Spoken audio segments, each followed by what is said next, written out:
आज मैं Medina Munawwara में मौजूद हूँ। यहाँ आज 12 रबीउल अव्वल है। आका करीम की विलादत बासादत का दिन है, तो इस दिन की मुनासिबत से दुआ भी करते हैं प्रोग्राम के आगाज़ में कि अल्लाह ताला हमारे मुल्क पर जो मुश्किलात हैं उसे दूर फरमाए। प्रोग्राम का आगाज़ करते हैं जी। आज बहुत ज़्यादा हैपनिंग का दिन है, बहुत बड़ा दिन है।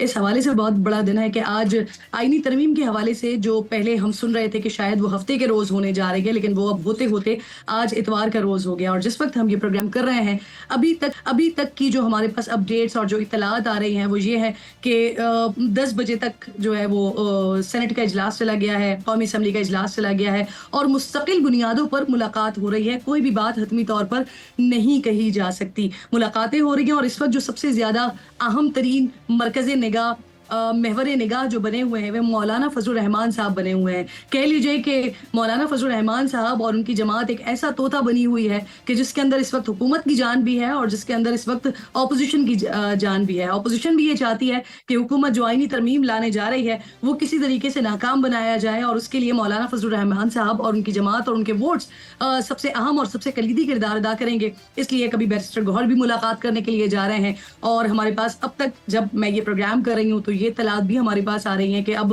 बिलावल भुट्टो जरदारी भी शायद गालिबन उनसे मुलाकात करेंगे और जब आपकी प्रोग्राम देख रहे हो सकता है कि ये मुलाकात हो भी चुकी हो। लेकिन मुझे ये भी याद है कि तकरीबन आज से 6 महीने पहले फैसल वावरा साहब मेरे प्रोग्राम में मौजूद थे और उन्होंने कहा था कि मौलाना फजलुर रहमान साहब को आप देखेंगे कि तकरीबन 4-5-6 महीनों में वो भी हुकूमत के हलकों की तरफ ही आपको नजर आएंगे, बैठे हुए नजर आएंगे। अब क्या चीज हो रही है, क्या ले और दे की पॉलिसी हो रही है, क्या ऑफर मौलाना फजलुर रहमान साहब को की जा रही हैं और क्या ऑफर्स जो है वो मौलाना साहब एक्सेप्ट कर रहे हैं या क्या कुछ मजीद डिमांड कर रहे हैं कि जिसके बाद हम देखें कि शायद गालिबन आज रात तक ये मामला किसी करवट बैठ जाए या फिर ये मामला कल तक चला जाए। लेकिन ये भी जहन में रखिएगा कि हफ्ता और इतवार का रोज जब सिलेक्ट किया जाता है तो उस वक्त जो हसास मामलात होते हैं या गैर मामूली मामलात होते हैं तब हफ्ते और इतवार के दिन को सेलेक्ट किया जाता है, वरना जो मामूल की कार्रवाई होती है उसके लिए पीर से जुमे तक का रोज मौजूद होता है। अभी तक जो हमारे मुख्तलिफ स्मा टीवी के नुमाइंदगान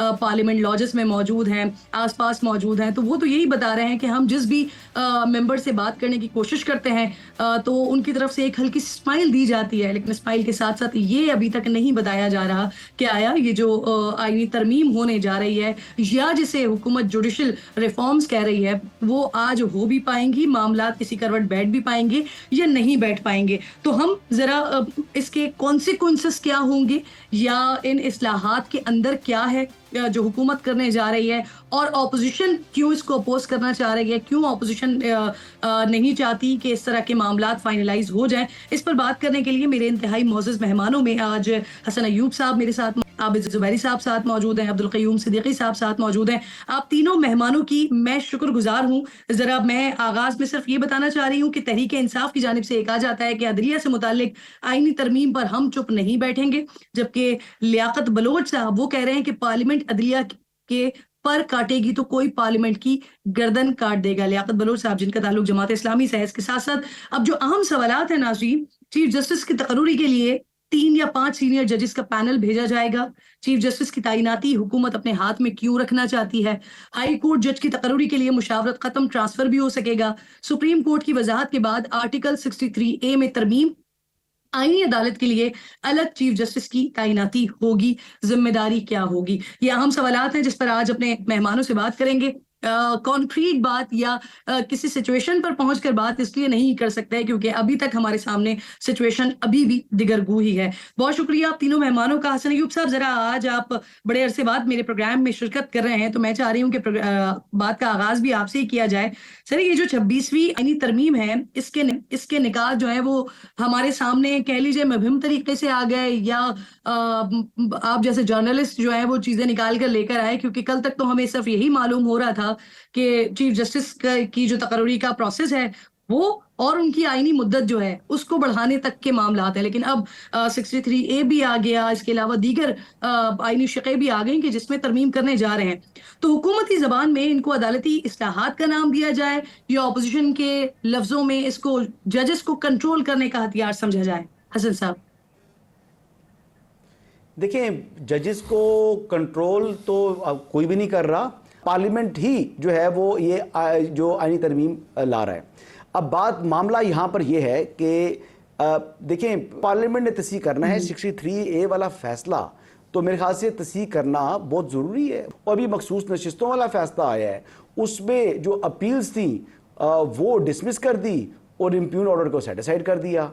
पहले तो जाली डिग्रियों के ऊपर आपने देखा था कि जी इफ्तिखार चौधरी साहब ने मुतद्दिद अरकान पार्लियामेंट साहब को घर भेज दिया था और कहते जी कि HEC ने वेरीफाई नहीं की डिग्री, लिहाजा जनाब ये जो रुकने पार्लियामेंट घर जाए। लेकिन अब जो खराबी हुई है उस खराबी को दूर किया जा रहा है और माशाल्लाह अगर पार्लियामेंट की बिल्डिंग आप दिखा सकें तो बड़ी चमक रही है। वैसे तो रबीउल अव्वल की वजह से है, लेकिन वहां पर वो आपको ये मालूम है कि वो बड़ी लाइट्स लगाई गई हैं। लेकिन आज खुशी का दिन है, आज एक अच्छा दिन है। आज इंशाल्लाह पार्लियामान की बालादस्ती एक बार फिर कायम होगी और एक नया कॉन्स्टिट्यूशन। खुशी का दिन जब बनेगा जब मौलाना फजल रहमान साहब मान जाएंगे और उनके मान जाने के बाद भी मजीद जो 2 वोट दरकार होंगे वो लोग भी हमारे सामने आ जाएंगे, तो फिर उसके बाद ये खुशी का दिन होगा। वैसे ऐसा ना देखें, आम आदमी के ऊपर उतनी जिम्मेदारी नहीं होती। जिसने आइन और कानून के मुताबिक अपनी ड्यूटीज परफॉर्म करने का हल्फ उठाया हुआ है, मेरे ख्याल से उनकी छोटी सी गलती को आम आदमी की गलती के मुकाबले में 10 गुना गिना जाना चाहिए। सही सही, बिल्कुल ठीक। जुबैर साहब, अस्सलाम वालेकुम सर, जरा आप ये बता दीजिएगा कि जो निकात अब हमारे सामने आ गए हैं इसको क्या कहा जाए? ये हुकूमती ज़बान में कहा जाए कि ये अदालती इस्लाहात हैं, ये जुडिशल रिफॉर्म्स हो रहे हैं, या फिर जो ऑपोजिशन को इस बारे में एतराज़ है कि ये अपने फ़वाइद के लिए हुकूमत ये इस्लाहात करने जा रही है, क्या है सर ये? हाँ, बिस्मिल्लाहिर्रहमानिर्रहीम। शुक्र है आज हमारे आइन में जो अभी सामने तरमीम आपने दिखाई हैं जो होने जा रही है उसमें आर्टिकल 204 की तरमीम अभी नहीं है। बात लेकिन उन्होंने सही की, बात यही की है कि पार्लियामान की दस्ती, हमारा आइन ख़ुद 3 हिस्सों में डिवाइडेड है, पार्लियामेंट, गवर्नमेंट, एग्जेक्टिव और जुडिशरी। जुडिशरी का हक आइन ने पाकिस्तान ने अदालतों को दिया है, उनकी तशरीह सब पे बाइंडिंग है। आर्टिकल 189 और 90 जुडिशरी के बारे में है, पार्लियामेंट के बारे में नहीं है, ना एग्जेक्टिव के बारे में। आप पे बाइंडिंग होते हैं हुकूमत के जो जजमेंट्स होते हैं, आपको बेशक पसंद नहीं आए जो इस वक्त जा रहा है। और कल यही लोग जिनको आज़ाद अदलिया की ज़रूरत होगी, और ये पहले भी देख चुके हैं नवाज शरीफ साहब के, इन्होंने जब हमला कराया था सुप्रीम कोर्ट में एक चीफ जस्टिस के खिलाफ, तो फिर उसी अदालत पे इनको ज़रूरत पड़ी, उस अदालत ने क्या हुआ। तो चले अभी इनके पास नंबर है नहीं है वो पता लग जाएगा। लेकिन जिस तरह से आइनी तरमीम जो होने जा रही है, और इस आइनी तरमीम से मेरे आपके हुकूक आज सल्ब हो जाएंगे। कॉन्स्टिट्यूशनल कोर्ट के जजेस किस तरह से अपॉइंट होंगे, गवर्नमेंट अपॉइंट करेगी। चीफ जस्टिस हो, कब 2 चीफ जस्टिस ऑफ पाकिस्तान होंगे, पता नहीं, ये सारी चीज़ें।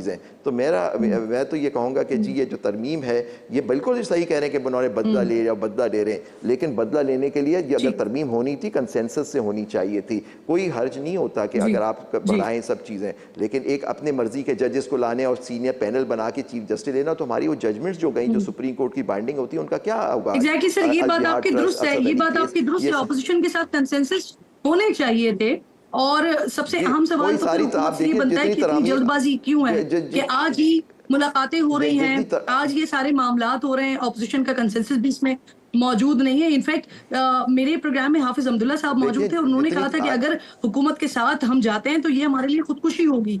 तो अब ये भी सवाल होगा कि क्या वाकई JUIF अगर जा रही है हुकूमत के साथ, उनको वोट देने जा रही है, तो क्या वो खुदकुशी करने जा रही है? ये भी अगर हुकूमत के लोग हमारे साथ मौजूद होंगे तो जरूर मैं उनसे सवाल पूछूंगी।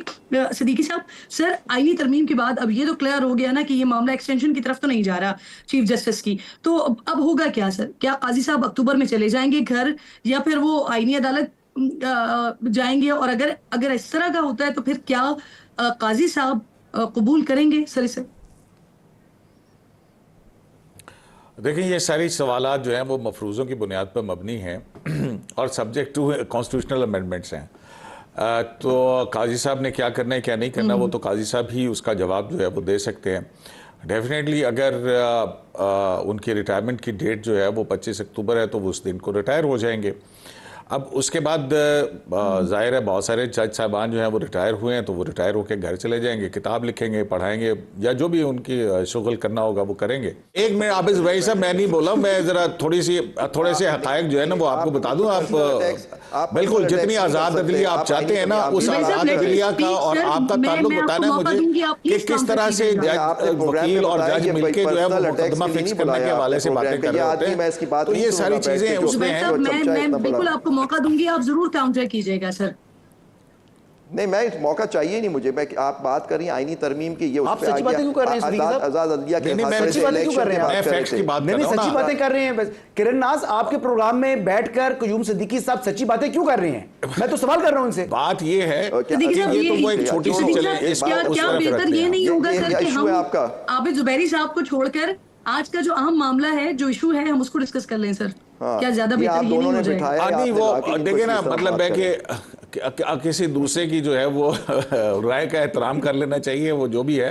तो मैं अब उस दूसरी तरफ आ जाता हूँ कि एक जुडिशल ओवररीच जो है वो भी होती है, जिसका खुद अदालतें जो हैं वो कहते रहे। अभी इन्होंने गेट कीपर की इस्तेलाह इस्तेमाल की है ना, तो फिर जो है वो जुडिशल ओवररीच की इस्तेलाह भी हमारे अदालतों ने जो है वो इस्तेमाल की है। और वो कब हुई? जब एग्जेक्टिव को पैरालाइज कर दिया। अब आपके सामने ये आज की बात नहीं है, ये सालों पर मुहित एक जो है ना सिलसिला है कि अगर रेकॉर्डिंग का केस आता है तो उसकी वजह से पाकिस्तान को $10 बिलियन का जुर्माना होता है। स्टील मिल के केसेस के हवाले से आपकी इकोनॉमी मुतासिर होती है। फिर उसके बाद मईशत को आप ले लें, फिर आप जुडिशल अपार आए, आपने उस वक्त की 19वीं तरमीम जो है वो जब की गई, और 19वीं तरमीम के बाद फिर जो है वो तमाम इख्तियार अपने अंदर यानी सर अब कहने की कुछ जरूरत नहीं पड़ेगी। अब क्योंकि सिलेक्शन होगा, चुनाव होगा, तो अब अपनी मर्जी का जज बिठा दिया जाएगा और फिर उसके बाद कुछ कहने सुनने की जरूरत नहीं पड़ेगी। नहीं, देखें, अभी तक तो जो है ना वो हमारे सामने ब्लैक एंड वाइट के अंदर नहीं है चीजें। अब जहां तक बात आ जाती है आपकी कि जो हमने सुना है वो तो यही है कि जुडिशल कमीशन ही होगा जो कि पार्लियामेंट के अरकान पर और जज साहबान के ऊपर मुश्तमिल एक जो इस वक्त हैयत है वो तश्कील देगी। ठीक है, ये पहले होता था क्या? उस वक्त सुप्रीम कोर्ट ऑफ पाकिस्तान काम नहीं कर रही थी, जज भी लगते थे और फैसले भी हुआ करते थे जब प्राइम मिनिस्टर की एडवाइस के ऊपर लगते थे। फिर उसको चीफ जस्टिस की एडवाइस का प्राइम मिनिस्टर को पाबंद किया गया, और फिर इस तरह से जो है ये सारी बिल्कुल जुडिशल अदलिया की आज़ादी जो है वो बहुत मुकद्दम है पार्लियामेंट के ऊपर। अब ये देखें कि कॉन्स्टिट्यूशन 63A हो। सिद्दीकी साहब बिल्कुल ठीक